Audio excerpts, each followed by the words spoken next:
Hello, everybody. Welcome to Beyond the Barricade. We are live right now. It is 9:01 p.m. Eastern Standard Time. And without further ado, let's bring on the one and only Ricky Reyes. How's it going? Yeah, it's going great. Thanks for having me. Good, good. Thank you for coming on the show. I'm excited that you're back on. I don't know if you remember, but it's been a while. But Yeah. All right, let's start off with the big announcement you had this week. You are retiring. Let's go into a little bit into that. So tell us, what made you decide to retire at this time?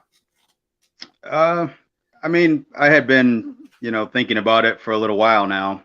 And then a year ago, or January last year, I had just moved to San Antonio, Texas.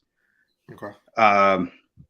So I wanted to kind of make my mark here in Texas and, make the rounds. Okay. And then try to figure out a good time to do this, Right. It just, I don't know. I guess like the old guys used to say, like, when you're not excited to get up every day to do it, it's time to step away. And it's never an easy, an easy decision for any of us that have done this for any amount of time or loved it as kids, like I did. Right. It's all I've ever wanted to do. So, and I don't know, it was a difficult decision, but my son's getting older. Before it was just me having to deal with the struggle of leaving him. Now that he's older and doing stuff, he's voicing his opinion a little bit more and would want, kind of wants daddy to be here to do more things. And, it's hard. It's difficult to say no to him. Got you. Are you going to be able to do anything in the business besides wrestling? Like, do you plan on like maybe having your own promotion or something like that? Definitely not in the immediate future. No. Right now, the whole point in stepping away from it was for him and to be able to be with him and take him to karate and pick him up and Okay. go to his soccer games. And he has a very busy schedule. Yeah. My Especially wife, like soccer games, man. That's hectic. And he loves all the stuff he's doing. So my wife and I are very supportive of him and what he wants to do. So we love being there. And so for the short term, I don't see me doing anything anytime soon because he's busy with that stuff. And that was the whole point of this, was more of a mentally trying to check out of wrestling completely so I can focus on his stuff and just being home and being dad, and not always packing a bag to leave. And when this has consumed your whole life, literally, since as far back as you can remember, it's not so easy. But I definitely try to just check out and putting it out to the universe and telling myself I can't juggle all of this anymore, and I don't want to, and it was shortchanging the fans and the promoters and the promotions that I ended up continuing to work for, just because I knew I wasn't giving 100% anymore, and I just don't want to be that guy just taking a spot for the hell of it, and I always looked at those guys that were just holding on for too long, like, man, I definitely don't want to be that guy, when all the other boys were talking like, can't let it go, so,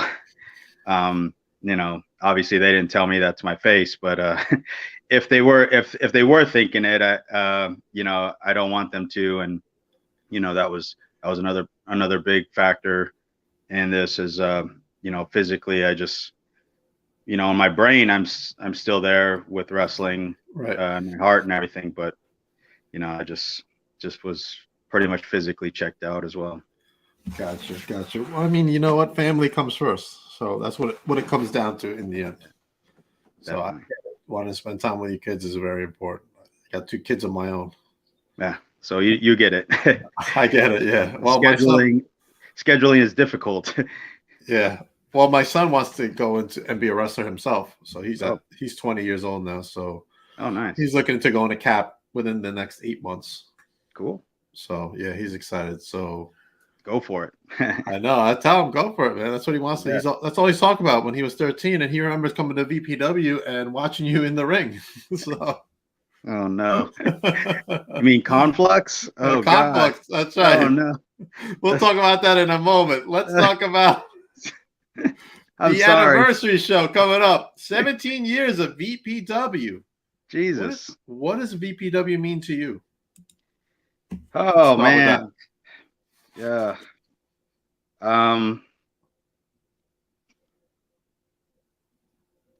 It means a lot to me. You trained some of the greats in there. I'm going to bring up this particular gentleman because he sticks out right now. VSK. What a great and talented wrestler he is, and he owes some of that to you, Ricky. I don't know about. I mean, trust me, those guys they look up to you. Him, Eric, Jay, Fulton. They were saying some great stuff about you on Twitter. I was reading, and my camera went out. Yeah. But as my camera goes out, we can keep talking. My those guys are my friends and my brothers. So the time I spent there was some of the best times of my life. Okay. And I don't know, man. I don't know if those guys know how much they really mean to me. In my life, not just wrestling. Right. And I'm hope that they're watching this or intend to watch it. I will definitely bring it up to them when I see them at the anniversary show. But if go ahead, the floor is yours if you want to talk to them right now. They know. I texted a lot of them, and hope to, a couple of them called, and I'm gonna catch up with everybody this week for sure. I got overwhelmed with the amount of people that contacted me and went out of their way to message and just tell me that they appreciated my hard work, and I don't know, it was very overwhelming. So I'm sure, man. Kudos to you when you bring out that kind of emotion in other wrestlers. That is like, it's rare, like, because those guys really love you. Like, you could see it when I was a fan just at BPW, you could see like that chemistry and that admiration for you and that love. Like you just saw it and you felt it. And I'm glad I was able to witness some of that because it is special, honestly, very special indeed. Talk about your first time at VPW. Okay, so there was, as far as training goes, I think I came to VPW early on. I don't know if they were doing shows or not, but Sean had me come in to do a clinic at the school. Right. And he was like writing everything down, and I think he just he was at the Long Island Ring of Honor show, and he approached me there and asked if I was able to do a seminar the next day. And I think I just stayed overnight there and then did the seminar. But I was early on, before 2008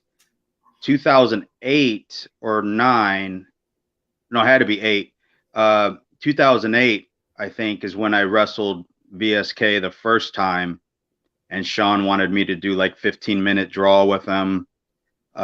He kept telling me, "Oh, this kid's great. He's great. He doesn't know he doesn't know what he's doing, you know, he's just doing everything, you know. So Right. I was like, yeah, no problem. So we had a really good, you know, match for the first time, you know, and you can just, you know, when you're experienced, you can notice things, small things that guys just do naturally that are really special, you know, that show that they have tons of potential, you know.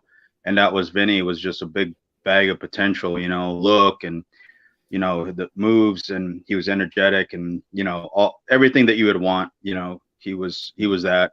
Right. Uh, and then I know for a fact I ended up doing like a back-to-back weekend, or not back-to-back, but in between uh, shows for Sean.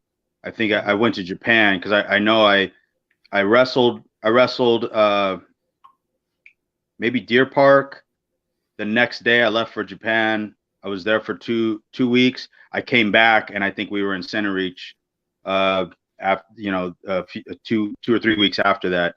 Right. And after that, Sean had talked to me about training the school, or helping train the school. But I left for Puerto Rico the next year for an entire year. But then when I came back, that's when I started wrestling for Sean pretty much full time, on top of training the guys at the school.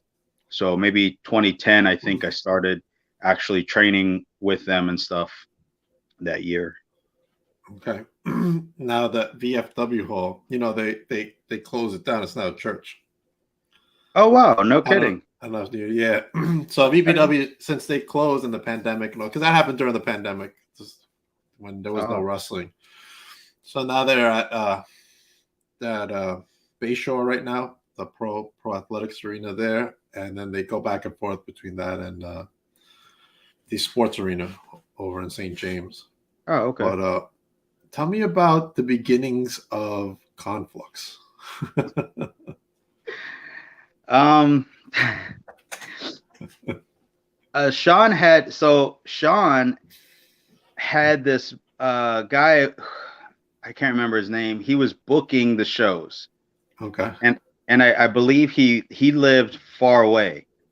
And he was a fan of the way Ring of Honor was booking at the time. So he liked the way Gabe thought, as far as like he would make these dream matches, and you know, he was booking the show just for the show, for, you know. But the difference between the two was Ring of Honor had a big online presence and talent that people did consider dream matches, you know, from all over the country, really, and some internationals wrestlers as well. But he was trying to book quote unquote dream matches off local, you know, New York talent, you know, and it just wasn't working. So I was telling him, like, you know, you guys did the hard part. You have a couple of venues that you come back to. You should be booking for the next show. Like a smart booker will leave them wanting more at the end. Therefore they'll come back, right? And a couple of simple storylines that the fans can understand what's going on, so the next time they see these characters, they know how to react, or they know what's going on. Anyways, he didn't quite understand that. So I remember a couple of times I told him, hey, I got this idea, and he was like, yeah. So he brought up the group, because I had pitched like, hey, we should do something like some sort of heel faction, you know, like maybe I'm with the guys, half the guys, and then, you know, because Sean never wanted me to wrestle the young guys. Just the one time he wanted me to wrestle Vinny, and then that was it. He kind of kept me away from like, you know, K Fresh and Tibbs and EJ Risk. Like, he kept me away from all of them, and I was like, those are the guys I want to wrestle, you know, because we'll have fun, you know. So finally, I forgot his name, damn. But he came up with Conflux, and he told us the definition of it, or whatever it was, because we're all idiots, right? So we're like, what the fuck does that mean, you know? Right. What the fuck is that? Yeah. So then we were like, all right, cool. Like, we'll throw the triple X at the end to make it naughty, you know, and like stupid stuff, and like talk about your mom, and, you know, like your mom's down with Conflux, or, you know, we were just we were just being idiots, having fun, and like we were just that's what made it fun, right? Because we were just Right. friends goofing off, Goofing off, and having fun. yeah, and then then go out and have the best match of the night. So like we made it almost impossible to follow any one of the guys through the school and myself. That was like our purpose and stuff. So that was the initial start of it, and then Sean got whoever the booker guy, just I don't know if he just quit or what, but he just stopped coming around. So and then after that, Sean would say, hey, what do you think for the show tonight? And I was like, oh, maybe this guy, and then and these guys, So he would, with a piece of paper, just come up to me before every show, and he just jot down whatever, and then soon enough it just became like he would like, hey Tibbs, get with Ricky and make a show, and we're like what the fuck, like yeah, right. What? there's gonna be like 300 to 400 people jam packed in here, and this guy's like, yeah, make a show, whatever you guys want, like go out and fuck around, like, and we're like, all right, like, so the shows really were a collection of all of us just kind of putting it together, like the top. So we, myself and Kevin and everybody just thought, hey, let's just make, the matches we want to make the best wrestling show possible. And we'll hit a hot angle either in the middle or at the very end to try to bring everybody back, and we got with like radio and told them, hey man, make sure you advertise the next show in between each match, blah, blah, blah, let them know that this isn't just the end. So that was kind of like the start of it kind of catching fire, was I wanted to try to book angles where we led into the next show, Right. All right. So how was it teaming up with those guys? Man, again, like it was like you can't write it that good, it just we really just chemistry. Yeah, that was the thing, was like these guys were training with me every week, and I tell them all the time, like, oh, tell guys that you trained with me, and they're like, oh, I tell them that you trained me, and like they already kind of knew how to do stuff, beforehand, and I never was big on trying to take any credit for anybody's hard work, because I gave it to them. Like they wanted to be good wrestlers, and I was going to beat it out of them, every week. So they knew that I was not playing around when I stepped in the ring. Like we can have fun and everything else, but if you're going to go around parading me as your trainer, you're going to get it the way I got it from, Inoki, and I got trained by Negro Casas and, Kevin Quinn and those guys. They beat the hell out of me, like all the time. And then, I took it a whole lot more serious when I realized, like, I was drowning here with those guys, because that was the level I wanted to be at. And, so I now and again, I would remind them that they weren't as good as they maybe think, or, that the crowd isn't going to save their ass at practice when they're on the mat with me, Right. So I took the training very serious. I take everything in wrestling, maybe too serious, but I wouldn't have been successful if I didn't, Right. So it was hard training for them physically and mentally, and it drew us closer together. So when we were in the ring, it was natural, but they brought a lot out of me because I was not used to that type of character, goofing off but being serious. So we found a nice balance, I thought. Like Conflux was like the asshole groups, but we were like almost like the early DX, like the original DX. Like that's how I kind of looked at it. Like it was, really good wrestlers, but with these really shitty attitudes. So now part of in that group, not in the Conflux group itself, but part of that core group that you were training with was Kai Katana, right? Yes, correct. Okay, now Filipino Greasy. I don't know if you know that's what he calls himself. Yeah, he was one of them that called me this weekend, so he told me all about it. He's an Good, idiot. good. He's actually, listen, he's a great guy, really Yeah. wonderful person. Really, really, from the bottom of my heart, I really mean that with him. Uh, so tell me about where like I know you did VPW here and there, and then you obviously did other things such as Lucha Underground and stuff like that.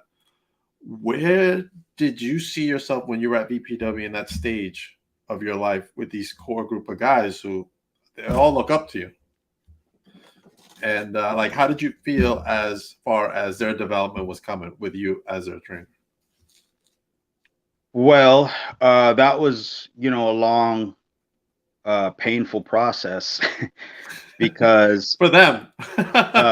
for me, to be You honest too? with you, uh, it was that's why my lower back is shot carrying those fucking guys. Is that But Fulton's? yeah, all of them. But uh, as as they were getting it slowly throughout training, Mhm. Sean was there, and he didn't really care how many students I had. He just wanted good wrestlers to come out of the school, which was heaven to hear. So, Right. um, every now and again, another guy would be added, couple more guys, and some would stay, some would leave, but each person, as they moved along and got better, I made it a point to try to feud with them because I can tell you how to be good in the ring till I'm blue in the face. Right. But until you're out there with the crowd reacting and understanding that type of timing and emotion and everything, you're never really going to get it. Um, so I made it a point to run with each student that was at the school, and have a couple months to longer of a feud or something, some sort of interaction. Mhm. Um, so that way they can kind of understand what I was saying. Otherwise, they just think, oh, he's just talking, and or they're over. So that's why he gets those reactions. And I'm trying to explain to them, this is how you get over, and how to do it. And then we just go out there and do it. Okay. And so each person, depending on the like how long it took them, I eventually got in the ring with all of them, even the newer guys, after Kai Katana and all them. Okay. Um, what has been your favorite match at VPW, Ooh. Um, or favorite opponent? Let's say. ooh. And don't make me SK. I actually didn't like wrestling VSK. Oh, really? No, he'd hit me really hard or kick me in the face a bunch of Uh, different ways. Like I didn't like that at all. That's why I was saying it was hell is for that me. all Like, right? yeah, like all I heard from him throughout the match was, "Oh, sorry, oh, sorry, oh, sorry," and I'm like, just fucking stop at this point. Just leave Just me fucking alone. stop. Enough. Yeah, All right. just here's whatever money you think I owe you. Um, I would say, I would say, uh, me and Tibbs, when we changed the title Mhm. off of Tibbs onto me, and the crowd in Deer Park, and the crowd like threw trash in the ring afterwards. I remember that being one of my favorite matches, Right. just because I felt like Kevin Tibbs was, of all of them, the one that took to the style of wrestling that I stressed the most. He took to it the best. Mentally, he understood my pace, I guess. I don't know how to say it, but like my style of wrestling, he maybe emulated the best out of all of them. Uh, I mean, I also loved the 30-minute Iron Man match I had with Vinny with VSK, just because I think there was like a blizzard or something that night, and the crowd was light, so there was only a couple hundred people at the Deer Park Community Center, and not once did he even think we were gonna let off the gas, for 30 minutes, because like Right. some people come to the back and it's like, oh man, there's not many people out there. Let's not work hard. Like he already knew the drill. Like he knew that I'm not that guy, and that we weren't having that style match. Like we were having that match to prove a point to the fans that did come. We appreciated it, and that we were simply just two of the best wrestlers, at the time. So those are a couple of matches that stand out just because of pure emotion that I got, the high I got from those matches. Like the things that were done in those matches aren't done anymore. Like when the heel wins at the end of the night, it's me and EJ Risk and K Fresh in the ring, and people are throwing trash, and we got the belt and we're flipping everybody out, and we just stood there. I just said, just stay here, just stay here. I have a picture of me and those idiots. It's JD actually. It was JD with us, and just trash all in the ring, and the fans were mad. They were just throwing shit, and I remember that picture, and then you guys are flipping everybody off. Yeah, it was like, man, like that's what you dream about, and definitely. And it was another one of those. I could walk into practice the next day and say, see, like, I'm here training you guys. I know more than you, but it was more of a I told you so type of thing. Like this can still happen, these types of things. Yeah, absolutely. All right, let's go into in this business there's a thing called ribbing, right? Yeah. Uh-oh. Who's right? Tell me about a rib that you played on someone and one that was played on you. A good VPW rib. Huh. No wives or girlfriends are going to see this, right? Well, yeah. I'm getting a little popular, so I don't know. That changes drastically then the stories. You got to change the story up. Yeah. Mention no names. Yeah. Well, the one that we would do to each other that was like, at first, it was like, I don't know, all the stuff we ever did, we're just idiots. So like, it was stupid stuff. So EJ Risk loves John Morrison, right? So that's his favorite wrestler. He has a John Morrison card, like a baseball card, right, of John Morrison. So the rib was, he would go and stick it in your bag, so at some point, and then when you open your stuff in front of everybody, we all were like, "Oh, you fucking love John Moore, you fucking, is that your lover?" Like, we would say bad things to the guy. But we'd make sure that we made a huge deal about it, and the whole locker room laughed at him, So, so it's called it's called being Joe mode, right? Then I start working for Lucha Underground and I start feuding with John Morrison. With Morrison? Oh no! So he tells me, "Go Jomo, Jomo." I never did it, but I really wanted to. I wanted to be like, "What the fuck?" You got to, like, and rib on him, but he wouldn't have got it. In his backpack. Yeah, he wouldn't have got it, and only 5 other idiots in New York would have thought it was humorous. So I had to play nice in that locker room, so I couldn't do it. But that was stuff that we did to each other. Or we had these 2 kids try out one time.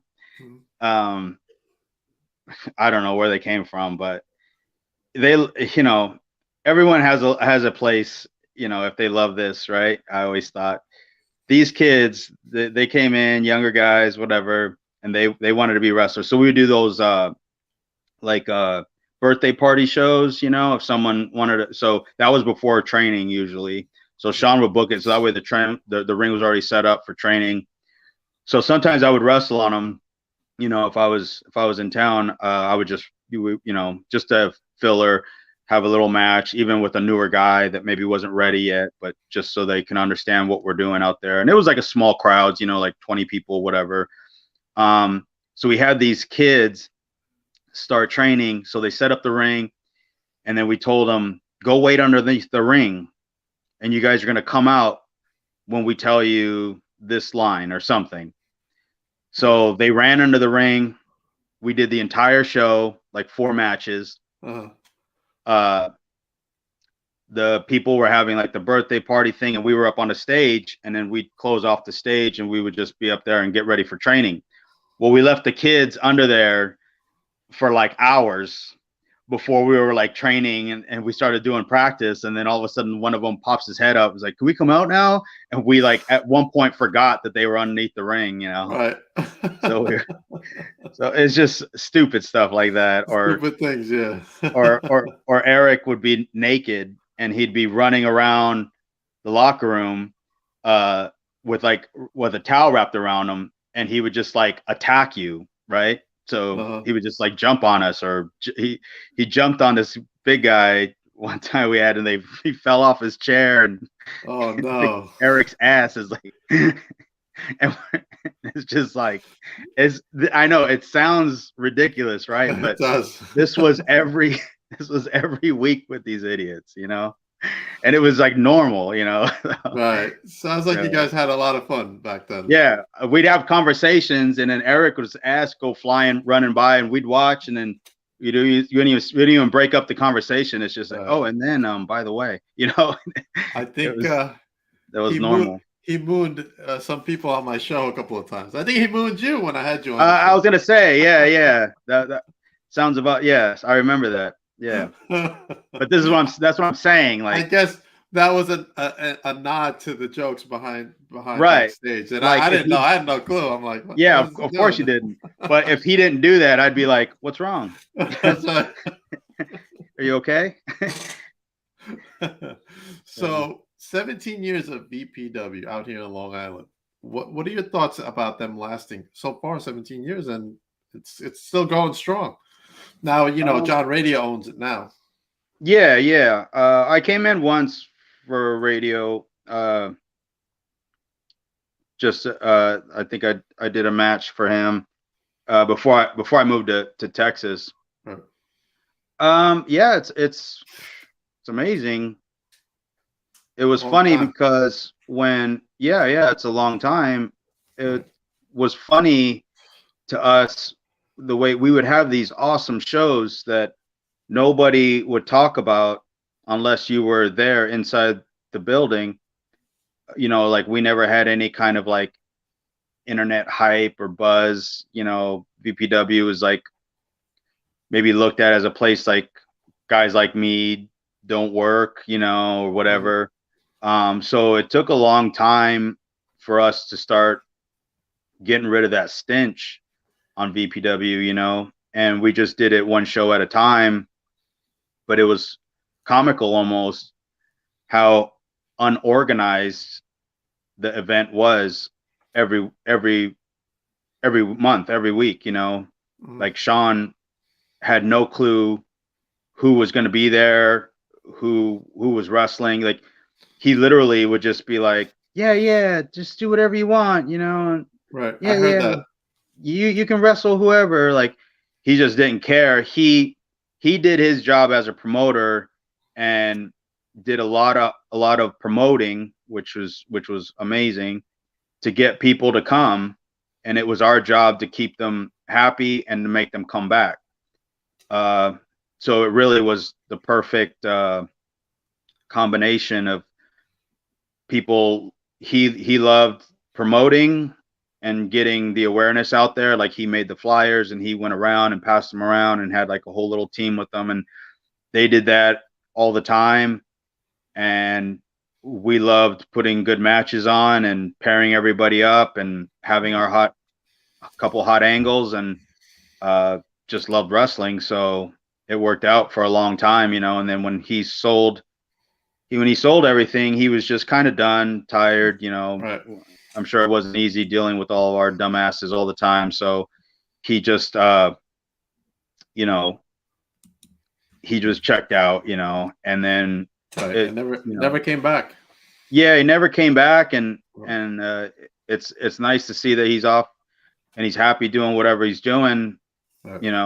and he was a big part of that, like an unsung hero, really, because he's the one that was the promoter, and put everything on, and he took it seriously. A lot of people like maybe said bad things about him because he wasn't properly trained or whatever, but man, like he got asses and seats in there, and then it was our job to keep him coming back. Right. Right. And he did that for a long time with no thank you, or nothing, at the end of the day. I mean, we all thanked him. I mean, I know I did, Right. because I know that I saw the hard work that he did, Right. Radio's more organized and structured. So, but I mean, he's hustling. So not Yeah. only is he producing the monthly shows, he's doing ring rentals and going all over, getting the VPW name out there. So yeah, you have to. kudos to Radio. I see how hard he works. I mean, I Yeah. help out with the advertising and I'll do like posters and stuff like that. But he's really like every weekend. I mean, he works his regular job Monday through Friday, and then every weekend basically he's out doing a show, whether it's in Jersey or wherever, the city, whatever, Connecticut. I know. He's trying to hustle to keep VPW going. Yeah. So we appreciate him and his leadership in that regards.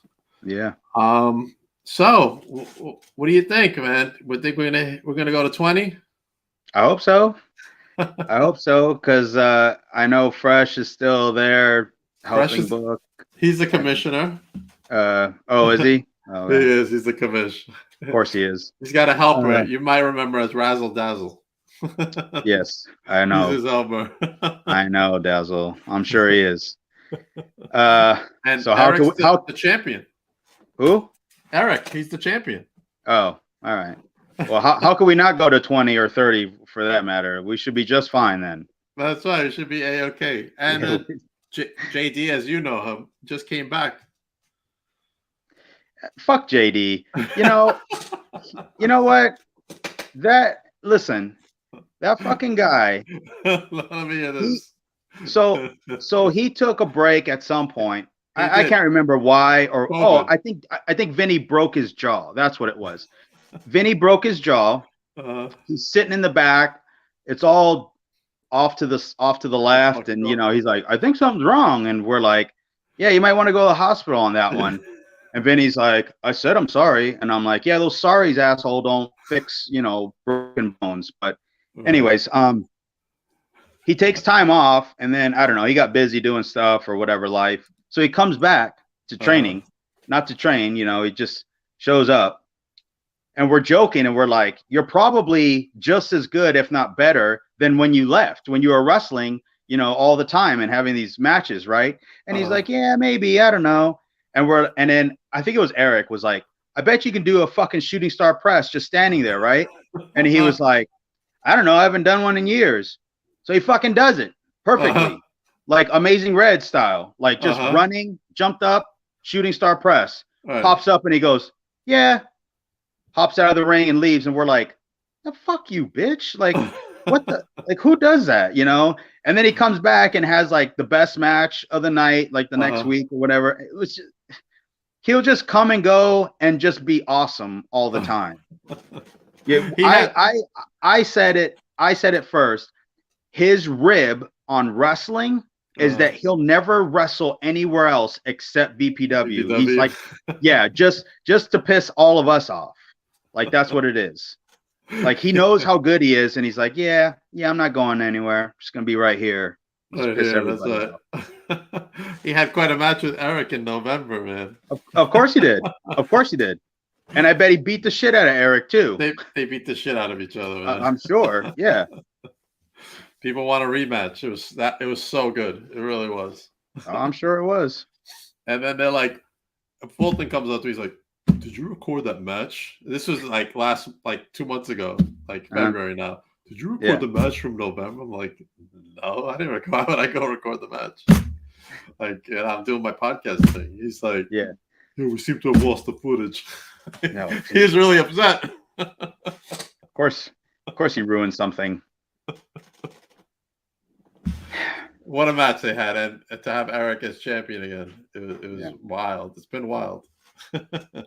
Now Vinny's coming back, so it's yeah, it's the all the core group. I mean, Kai's gonna probably be there too. They'll cool. all be there, man. It's Good. gonna be a special show indeed. Hmm. All right, Ricky, thank you for coming on the podcast and talking VPW. Yeah. I, I, Thanks for de- having me. I appreciate it. I definitely wanted you to come on and talk. You were an integral part of Victory Pro Wrestling in the 17 years it's been around. Huh. So I'm sure the guys thank you for everything you've done for them, and obviously the fans thank you for all the entertainment you gave us. I remember you coming out, and it's like, oh, Ricky can't wrestle. He's got a doctor's note. Oh yeah. Like, what do you mean he's got a doctor's note? I was legitimately hurt. Maybe the guys will tell you what the doctor's note said. Oh, really? I'm gonna have to ask Bolton. I think he brought out the note. Yeah. Oh, there was a note, and I can't remember who was supposed to read it, but somebody was supposed to read the note, and we wrote some stuff on there, so they can tell you what it was. I'll definitely ask him when I see him. Yeah. Ricky, thank you for coming on. Everybody can follow you at obviously Ricky Reyes on Instagram. You're on Twitter, Facebook. You're everywhere. And hopefully this isn't the last we see of you. We'd like to see you come back and be involved in wrestling some way or another. Yeah, maybe someday. Never say never, right? Never say never. In the meantime, enjoy your family. Spend time with them. And from the bottom of my heart, and I'm sure every Victory Pro Wrestling fan, thank you for what you did for Victory Pro Wrestling and wrestling in general. Well, So you're thank very you very welcome, much. and thank you for everybody always watching and supporting pro wrestling. Thank you. Serena says, when you think of BPW, you can't think to not include your name in it, Ricky. Thank you, Ricky. Absolutely. Thank you very much. Everybody else, thank you for joining us in this VPW 17th anniversary special. Our specials continue tomorrow, as a matter of fact, with Delta House member. Let me see if I got the right graphic over here. There he is. Nick Robles. He'll be on tomorrow night talking VPW as well. The anniversary event continues. I will also have my special guest, the Big O, tomorrow night at 6. He'll be talking about his upcoming match with Matt Cardona. So stick around for that tomorrow night. And Ricky, thank you very much. Thank you. You have a great night, sir. All right, you too. Thank you. Thank you. Good night. Everybody else, have a good night. Thank you.